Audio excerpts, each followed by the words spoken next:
শিক্ষিত আমরা এখন 3 নাম্বারটা সমাধান করি। 3 নাম্বারটা করার জন্য আমাকে সূত্র জানতে হবে, সেটা হচ্ছে a square plus b square সূত্রটা আমাকে জানতে হবে। a square plus b square equal হচ্ছে a plus b whole square minus a 2ab, আমাকে এটা জানতে হবে। এবার দেখি অঙ্কটা সমাধান করার জন্য আমরা এটাকে আমরা x স্কয়ার হোল স্কয়ার করব, ঠিক আছে, প্লাস এর 8 স্কয়ার করব, কারণ আমরা জানি যে 8 স্কয়ার মানে কত 64, যেহেতু এখানে স্কয়ার বানিয়েছি আমরা এখানে স্কয়ার বানাবো, তাহলে 8 এর উপরে স্কয়ার দিলে কত আসবে 64 আসবে। আমরা এটাকে a মনে করলাম, এটাকে b মনে করলাম, তাহলে a square plus b square সূত্র, a square plus b square সূত্র, a square plus b square সূত্র কত হবে a প্লাস এর b whole square, a plus b whole square minus এর 2ab, a মানে কত x স্কয়ার ইনটু b মানে কত 8। প্রিয় শিক্ষার্থী, এখানে আপনি বলতে পারেন যে a square plus b square সূত্র আরেকটা আছে কিন্তু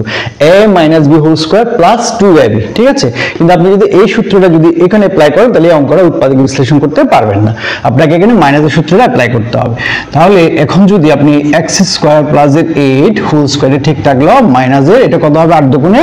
16 x স্কয়ার হলো, তাই না? আপনি যদি এটাকে আরেকটু তৈরি করেন হোল স্কয়ার মাইনাস এর এটাকে যদি আপনি 4x হোল স্কয়ার করেন, দেখেন তো করা যায় না, 4 এর স্কয়ার গেলে 16, x এর উপর গেলে x স্কয়ার হবে, তাহলে 4x হোল স্কয়ার গেলে 16x স্কয়ার হয়ে যায়। এখন আমি এটাকে a মনে করব, এটাকে b মনে করব, তাহলে a plus b into a minus b সূত্রটা পড়বে a plus b a minus b, square square সূত্র কত a, এটা হচ্ছে a প্লাস b, b মানে হচ্ছে এটা 4x,